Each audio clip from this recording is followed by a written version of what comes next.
How's it going? And hello, everyone, joining us from wherever you are. I'm Fabian Adiri Lojede, and also a filmmaker, writer, producer. Wow, what an experience. Sam, it's it was really something very inspiring. Where do I begin? I think as a filmmaker, especially when we're talking about documentaries, especially from Africa, I think every filmmaker, one of the things we struggle with is finance. And fictional stories being a bit more commercial, it does seem it's slightly easier to raise money for fictional stories. Now, with documentaries, considering it's not an area where you have a lot of people playing in, and how easy or how difficult was it to raise the financing for this? I one. Secondly, I did see that there seemed to be quite a lot of donors or financiers. How did that affect the creative process? So Fabian, thank you so much for this conversation, and thank you so much for watching the film, and to everyone who's watched the film. It's always a privilege for any filmmaker to share your work with the world, and we're super grateful to Encounters that they've actually managed to make this happen. At this time when I feel a lot of our stories and a lot of our work need to continue to be shared as much as possible, particularly in Africa. So to Encounters, mad love that you've managed to make this happen and make this happen for free. That's credible. So when it comes to making the film Softie, so Softie is a 7-year journey, and it took us a long time to be able to not only come through with the narrative that eventually is the film, but also create the synergies that enabled us to make the film. So in regards to how and ways in which the money came through on so many levels and in so many different directions and at so many periods. I remember, I think, even after we found out that the film was going to premiere at Sundance, we still had a big financing gap to fill. And of course, you always worried if it's possible or whether it's going to be possible for you to fill that gap. But there are such amazing supporters that came through for us, from Luminate to Sundance to Doc Society to the Ford Foundation to the DocuBox in Kenya. And there's so many other people, Hot Docs, there's so many other people who came on board throughout the development of the film. And I think even the broadcasters that came on board, the BBC and POV, with all the supporters we got, none of them were like ever dictated to us. Like, this is something, or this is a way in which we wanted you to make the film. Everybody was super cordial in how they were engaging and in how they, like, I think at the beginning, they always made it very clear that we support your vision and we support the story that you wanted to tell. And I think that really, the film really benefited from that. And even the teams that we kind of had together with our team, there's from the team in Kenya with my co-producer, Tony Kamau, and the other gang and team that we had in Canada, I Still Film. Like, there was such incredible, amazing collaboration that went down. And from the get-go, we wanted to make a film that could be understood by Kenyans, but also understood by people around the world. Okay, interesting. So, I mean, a 7-year journey, right?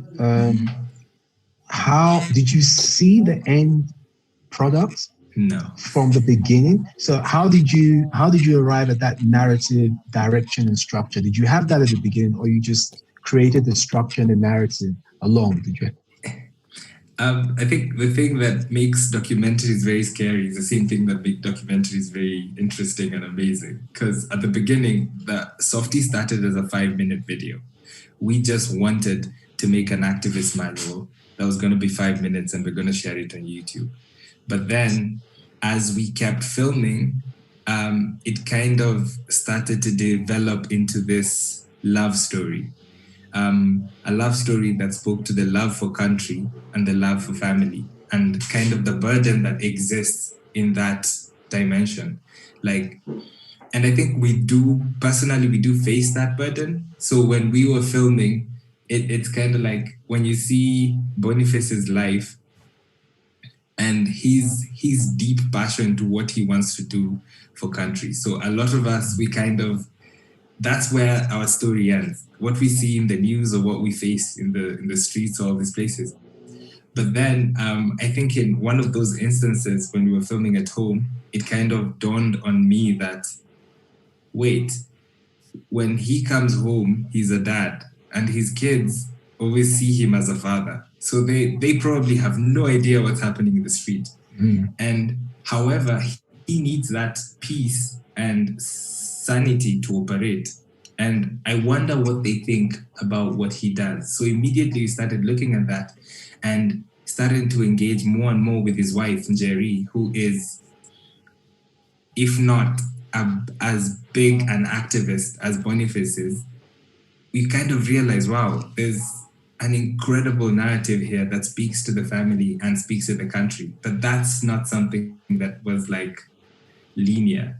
This was like 4 years in or 3 years in, when you're like thinking you're done.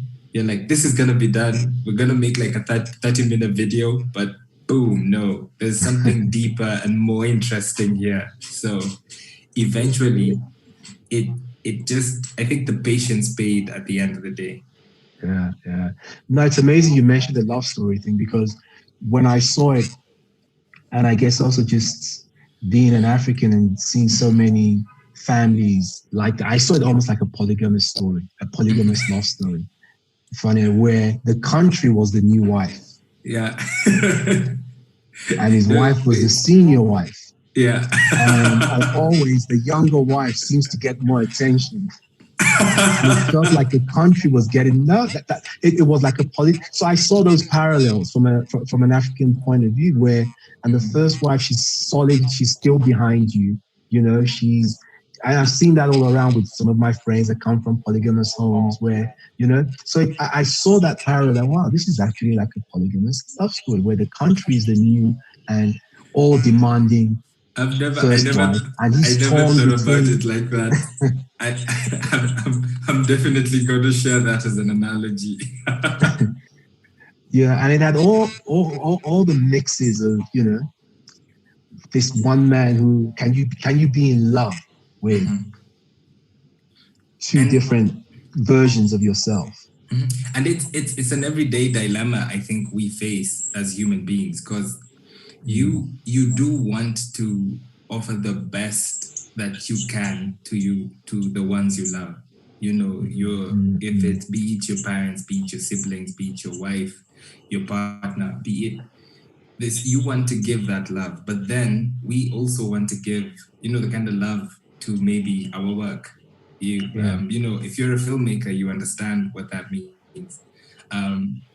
In politics, I feel there are politicians out there who are kind of the same way, and activists are the same way. And I think it was important for us to shed the light, particularly in this case, to activists, because over the years, activists has become this demeaned term, like it's such an evil thing, and whoever who's an activist is kind of like someone who's wasting their time, or who's bored, or a heckler.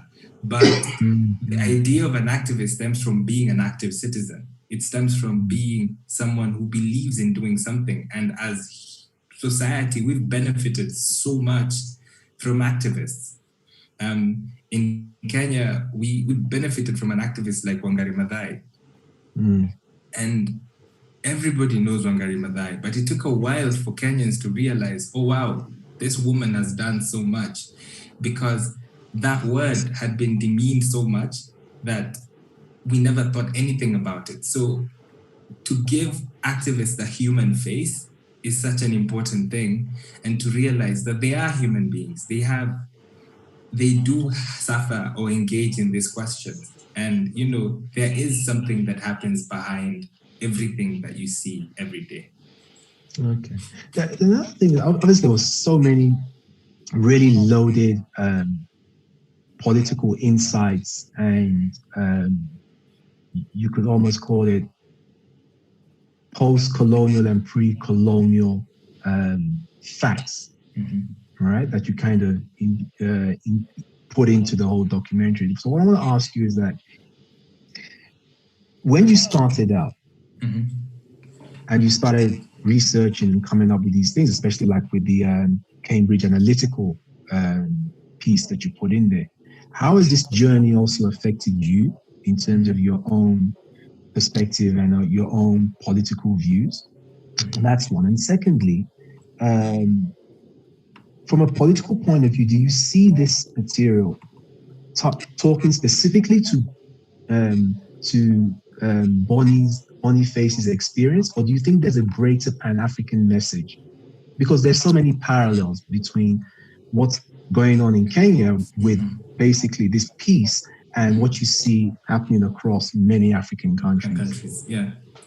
So it's Softie, as like I said, is first a love story of a family, but also a love story of a country. And we wanted it to be a reflective piece, and reflective in the sense of that a lot of the time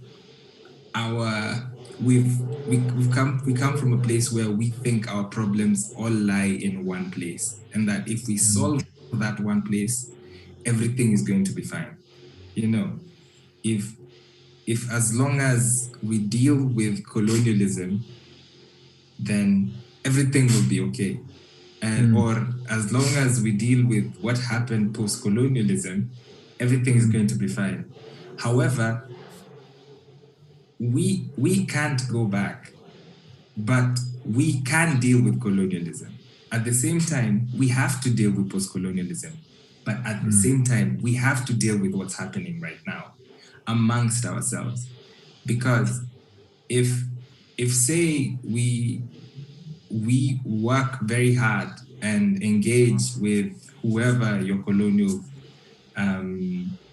colonizing country was, and we're like, we want reparations and we gain reparations, it will not take away tribalism or ethnic tension.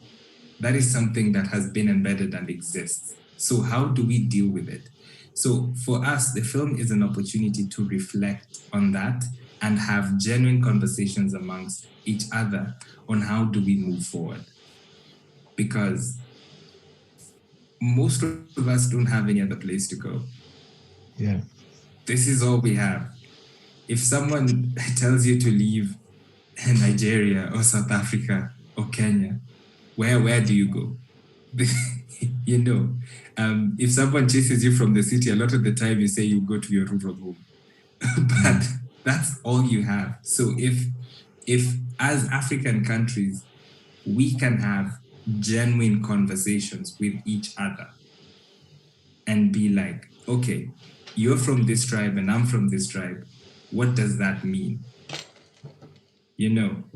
And this colonizer did this to us. What does that mean? But the leaders that we've had since we got independence, what does that mean?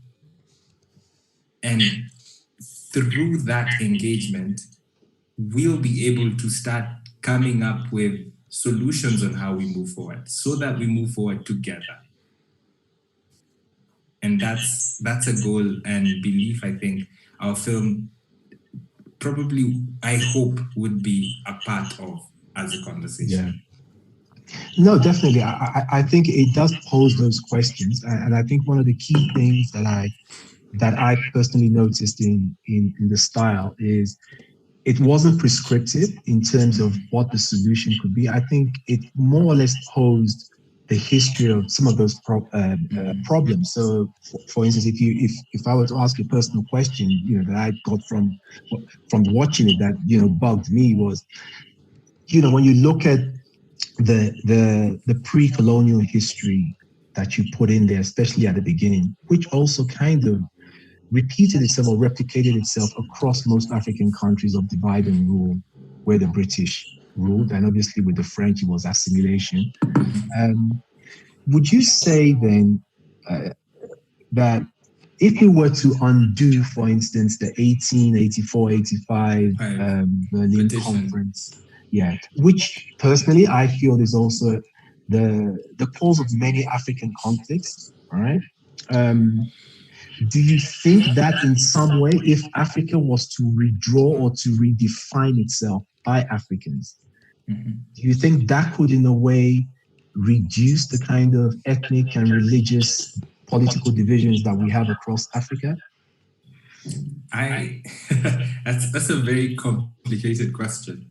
But you pose that question. If you no, I'm saying it's a complicated question, and that's what we wanted to pose. Like it's complicated in the sense of that it's not a simple answer. The answer is not in the repartitioning of Africa, because that happened 100 years ago. And in 100 years, there are not that many people alive who can be like, okay, this is what life was and this is what happened. Because the other thing as well that we were trying to do is also keep record. And keep record in the sense of that, allow that record to be used in part of these conversations, because our differences have become so many things have been mixed into those differences. In the case of like you bring in things like, say, religious differences. So religious differences are, most of the religions in the continent are not even over 100 years old, right? But once they've come in, they've been mixed with tradition. They've been mixed with the culture that was already existing. They've been mixed with politics. So whatever we have now is something very different from what was there 100 years ago. So to try to disentangle that is going to take very, very honest and very, what do you call it, very innovative thinking. And that's something we hope will happen, not only with, because, for me, it doesn't make sense that, from a film sense, that there are not that many cross-country collaborations in film in Africa. Like, it doesn't make sense. Like, a lot of us share languages. A lot of us have a lot of, like, there's so many cultural things that we find fascinating amongst each other. And there's so many stories that we can tell that are amazing and interesting. But that's something that is highly inhibitive, and it's inhibitive by transport. It's cheaper to go to Europe than sometimes going to Lagos. I'm like, how? It's cheaper for me to go to the Middle East than it is to go to South Africa. How? And it's those things that we need to start talking about and interrogating and be like, hey, there's some, we should be able to work together and engage with each other. And I think the work actually talks to that on so many levels. So I saw that in the same, from a continental point of view, how Softie also struggled, to connect. Well, not to connect, but to convince certain people that they just wanted money for his votes. Some people say it's politics of the stomach. That's the politics of our reality. Yeah, and it's not unique to Kenya, and I think that's what makes this piece so universal and very Pan-African, because those same issues, what he's struggling with, to convince people that, look, there's another way. It's almost like you're trying to save someone from drowning, but every time you throw a float to him, he deliberately just punctures it. So how do you think we can perhaps bridge that kind of ideological divide to really educate people? Is it education, or is it the fact that we feel poverty is so deeply rooted, across the masses in Africa, that no education can solve that issue, because it's not like they don't know. It's like the other options for them is just not appealing. It begins with what Softie was doing. I think I honestly believe that it begins and I think in one of the spaces where Boniface was speaking, he was I think someone asked him, why would you do something that feels or seems to be like, the reaction you're getting is, you feel like it's futile, so to speak. And he said that you can't, the only way you can clean a dirty river is by pouring as much clean water as you can inside. And what you have to do is, we need to have as many honest and innovative and candidates with good values running for public office.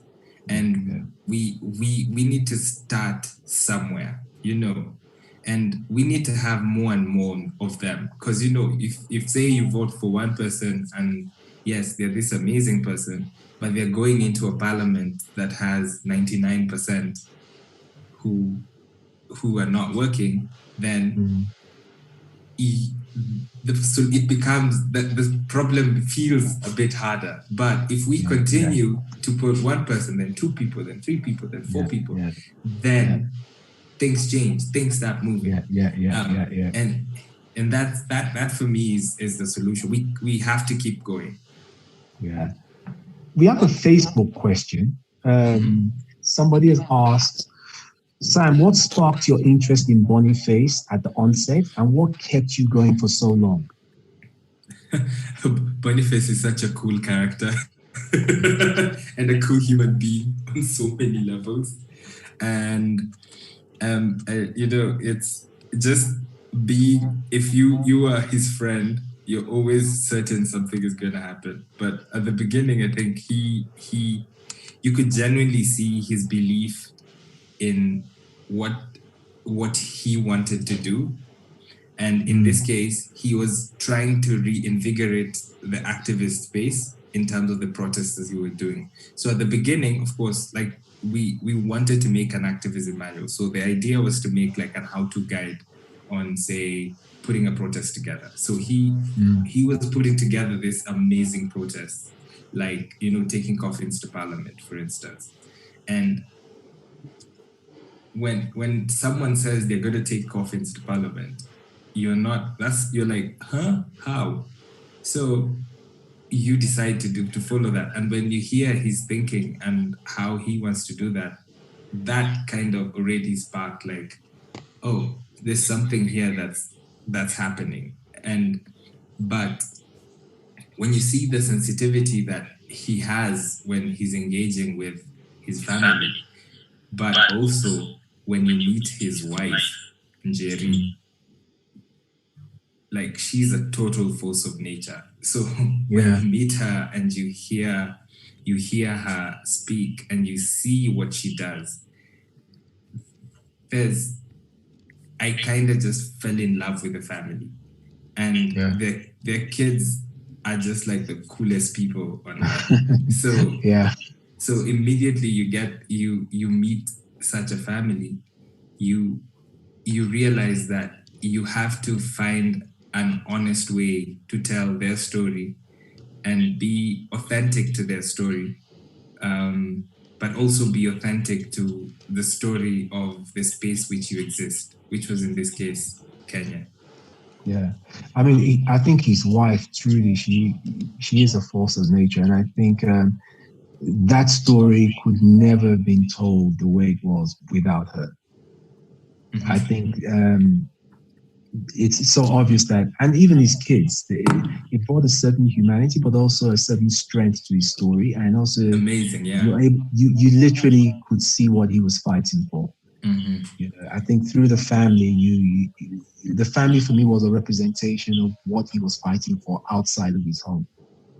And she's like a proper representation of, I think, a lot of Africans whom whom are thinking and struggling with the thought of, what do I have to do, or what do I do? You know, I'm not happy with the Mm, corruption that's taking place in my country. I'm not happy with the future I'm seeing for my kids, right? And I am scared of going to the street to protest. What do I do about it? And I think Njeri speaks to that. And yeah, she represents the strength that exists in us supporting the people who are pushing the cause, but also us questioning those people, and not kind of giving. It's not like a free hand. It's not like, oh, yeah, here, take all this. No, it's more of like, yes, do you really, this is what you're doing? And because mm, that's the same thing you do with when you're choosing your leaders, that's the same thing you yeah, have to do. Like, someone yeah, just doesn't come and tell them like, hey, I'm going to change your life. You ask them, how? Show me the process. Tell me, this yeah, is exactly this whole idea of people campaigning and just coming and being like, yeah, you've never seen anything like this. like Is that. that is our present reality, but it doesn't have to be. We have to be Mm, like, no, okay, I get the pictures you're showing are beautiful. Now show me, tell me how, explain. How's this?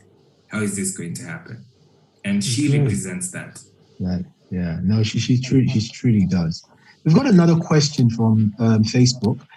Sam, what's your next project, and are you in production for your next film? So, So I have there's a few projects that we are producing.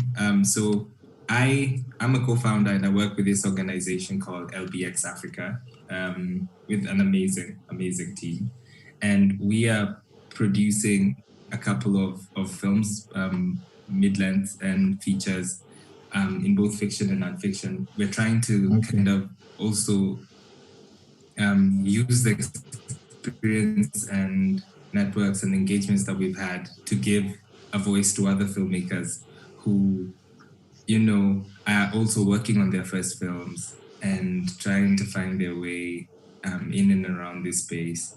Because that's something I think we also need to do as African filmmakers, mm, and to kind of, lift the space. Let's push all the stories that we can to the world, make so mm, much noise about them, you know. yeah, And there's so many other films like this year. I think in the Kenyan space, there's something really amazing that's happening. So that we have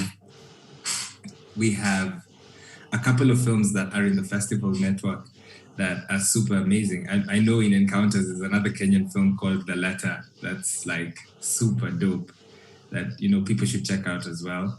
And then there's another film called I Am Samuel that premiered at Hot Docs that people should also check out.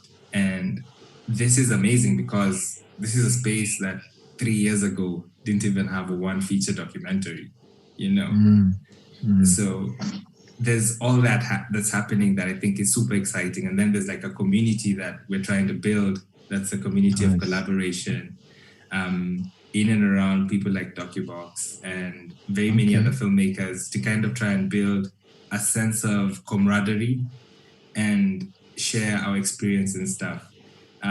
But on a personal level, yes, there is a film that we're in, kind of getting into production in, which I'm a okay, co-director, and it's exciting. okay, So, yeah. awesome. Okay. Was there any particular time you felt like giving up on this project, or you felt, oh God, you know, I think I could be a target as well? I think ask any documentary filmmaker who's made a film over 2 years that question. There's no way the answer is not yes. So at what point was that for you, and why? There are many points. There's so many points because it's such a long journey. Because I think at the beginning, when the points say, especially like the points where your mind is kind of trying to figure out if for real it's not going to be a 5-minute video and it's going to be longer, and you're like, okay, it can be longer, but it can only be 25 minutes, So that point, you're like, okay, or maybe I should just stop this and do other things. And then when you realize it's not going to be 25 minutes, and you're like, this thing is going to be long. And for it to be long, I'm probably here for another 2 years. And you're like, am I ready for this? I don't think so. So let me just, let me not tell anyone. Let it just be a thought that's in your mind. And, and then I think there's a bit in the film, which, no spoilers, of what's happening with the family that I think made me really question what sacrifice is and the level of sacrifice that people need to take, and kind of ask, is all of this worth it? Like, why would we do this, and why would this happen? And I think being a Kenyan, filming in Kenya and seeing everything that was happening really made me sad, and really made me question whether all the work that people have put in and the sacrifices they've made is worth it. So, yes, there are points that were very difficult, but I am super grateful to the partners I have and the co-workers I have at LBX. I'm super grateful to Tony Kamau, my co-producer, and the guys at all the supporters that we've had, because they really understood, because it's doc filmmaking is a very lonely journey. It's highly lonely, and it helps to have partners. And I'm lucky that my that time she was my girlfriend, but now she's my wife. Never deserted me over the period. Yeah. And have you shown this film? Oh, okay. Shout out to Miriam. Shout out to Miriam. I'll join you in that. So, have you shown the film to like university students? Are there plans to take it on, tour across the continent? Because I mean, right next door to you in Uganda, you've got Bobby Wine. So it does feel, particularly in East Africa, it does feel that there is a certain level of rise or consciousness of activists turning into or going into politics. So the film still hasn't premiered in Kenya.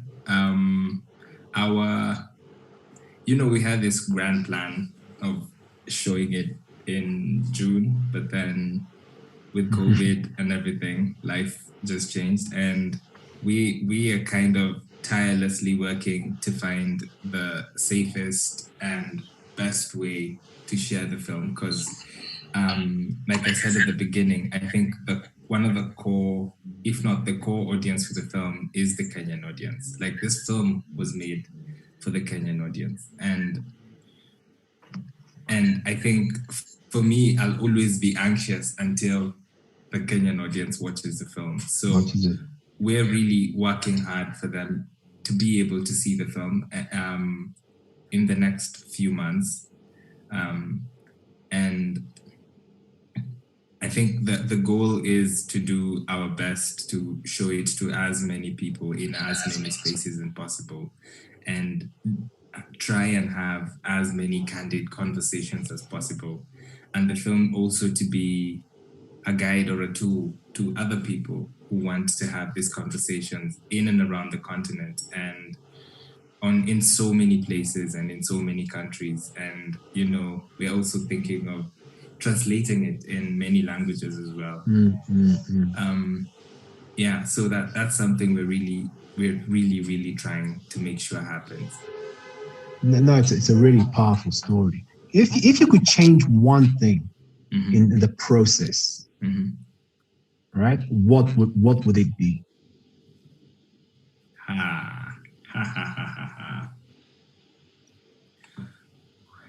I don't think I'll change anything, actually.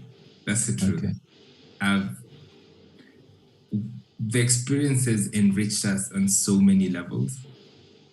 And I think I think we've been very lucky that everything happened during its time, I think the only thing I would change is COVID never came, but because people would have watched, Kenyans would have watched the film. But yeah, I think everything kind of happened in its time, and everything just all the boxes got into their place at the time they needed to. But that's something, I can only say retrospectively.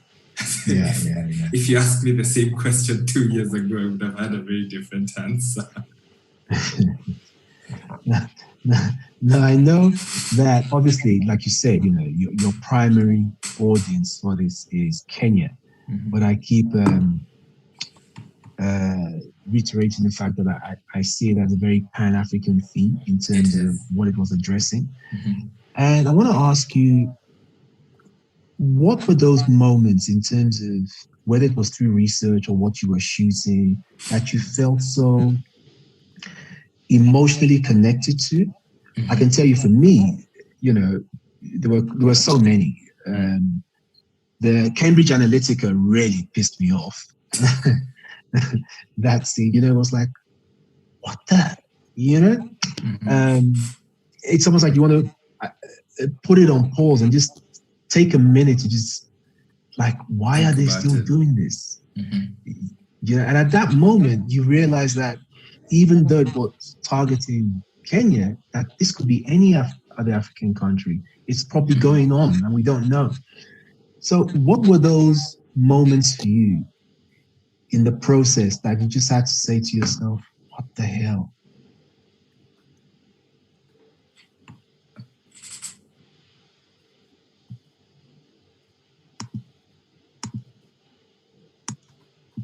Hello? Hello, I can hear you. Yeah. So I think there's several places where that were really, I can say disturbing, and but at the same time emotionally connected, and one, both political and both on a family level. For me, I think the thing that really I kind of always go back to is the family, and particularly the kids, because I witnessed the kids grow up,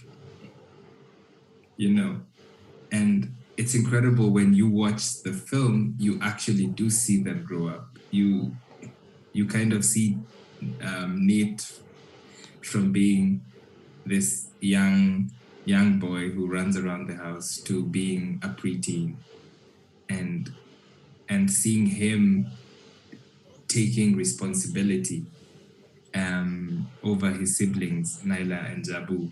And I think for me, that was probably the most emotional thing, because and seeing them grow up in the family that they did, seeing their father do what he does, seeing their mother doing what she does, and kind of seeing the kind of love that they have as children, and for each other, but to their parents as well. For me, that kind of really stuck with me, and it's something that I think it's something every time I don't think I'll ever stop admiring. It's those things that you say, there's so much you can learn from a kid. Yeah. Yeah. So I think for me, that's like for me at the top. But then, looking at the cyclical nature of our politics is also something that it's always like mind blowing. How there's so much things change the more they stay the Stay the same. same. Yeah. Yeah. And that's like, and that for me is like, I think that's a place where there's some deep interrogation that has to happen on how we can just break that cycle. Yeah. Yeah. I think we have another question um, from Facebook as well. This is your first feature-length documentary. What advice would you give other young African filmmakers? Well, one, don't give up. I know it sounds like a cliche, but it is not at all. Don't give up. Um, Try to find clarity in what you want to say. And I think I would say your film can't say everything, but it can definitely say what you want to say. Um, Look for partners and collaborators that believe in you as much as you believe in them, and believe in your work as much as you believe in it. Um, I think on just keep going and collaborate as much as you can. Don't be afraid to bounce off your ideas, because you'd be very surprised with what you'll get at the end of the day. Yeah. And try and be part of festivals. There's Yeah. so much there's so many people you can meet. There's so many networks and collaborations you can come out of it. But try. It's hard. It's complicated, particularly because if you're coming from Africa. But even if it's a festival in your country, or just try and be part of festivals. Another question. Um, well, not so much as a question, but regarding the editing, what was your editing style and how did you go about how you wanted to So tell the story from an editing point of view? we were super lucky that we were three editors of the film. So the other two, Ryan Mullins and Mila Ongtwing, are super amazing, talented editors on so many levels, and I learned so much from them. But one thing that we always from the get-go that we want to do was to find a balance between country and family, and kind of tell a story where the two are always seen at loggerheads, but also complementary to each other. And to do that was quite an immense task, because it's basically like a seesaw. So immediately something was happening, you kind of saw the difference. And the idea of what we also wanted to put across is that the characters in the film and the subjects of the film are also human beings. Like they're not superhuman. They have their flaws, they have their challenges, and life happens as life happens. So to also kind of have that in the film was kind of also quite a trick. But I think eventually,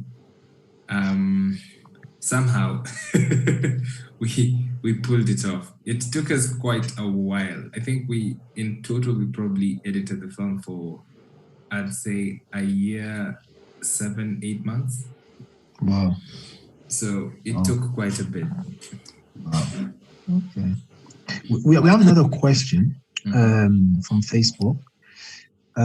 Cry Kekena wants to know how Softie adds to the broader conversation about human rights? So I believe that we have to protect our civil liberties no matter what. Civil liberties for me is, freedom of expression, freedom to picket. I think a lot of our countries have what we call a Bill of Rights, but they're always seen as a privilege, right? And I question who made them a privilege. Like who made, because nobody chooses where they're born, but once we're there, we are bound by this social contract that if I pay taxes, I expect certain things in return. Like if I'm bound by this contract, I expect something in return. But somehow along the way, it became a one-way conversation. The expectation became from me and not vice versa. So where this film adds onto, and especially in the human rights conversation, is a need to have a conversation to question leadership and governance and what that means to the citizens. Fantastic. Well, I think we're coming to an end, and I think on a last note, I would like to end with a quote from one of the greatest revolutionary thinkers of our time. Oh, no, he's dead now, unfortunately. The great Thomas Sankara. And I think this quote kind of sums up both my emotion about the film and I think it sums up for me the essence of it. And I quote, he says, "It took the madmen of yesterday for us to be able to act with extreme clarity today. I want to be one of those madmen. We must dare to invent the future." End quote. So, yeah. So I think I want to thank Softie for being the madman that we need today. Amen. So that people can see with clarity the kind of things that we need to change on our continent.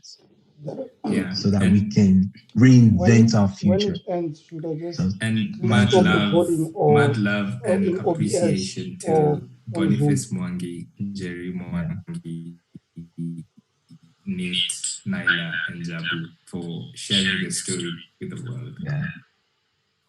Thank you. Thank you. Thank you, everyone that sent in questions. Till next time. Yeah, I stopped going live.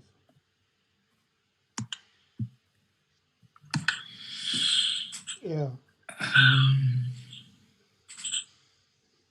Yeah, but it's silence. I think that's the end of the broadcast. Wow. Did we lose Fabian? Thank you so much, Sam. That was such an amazing conversation.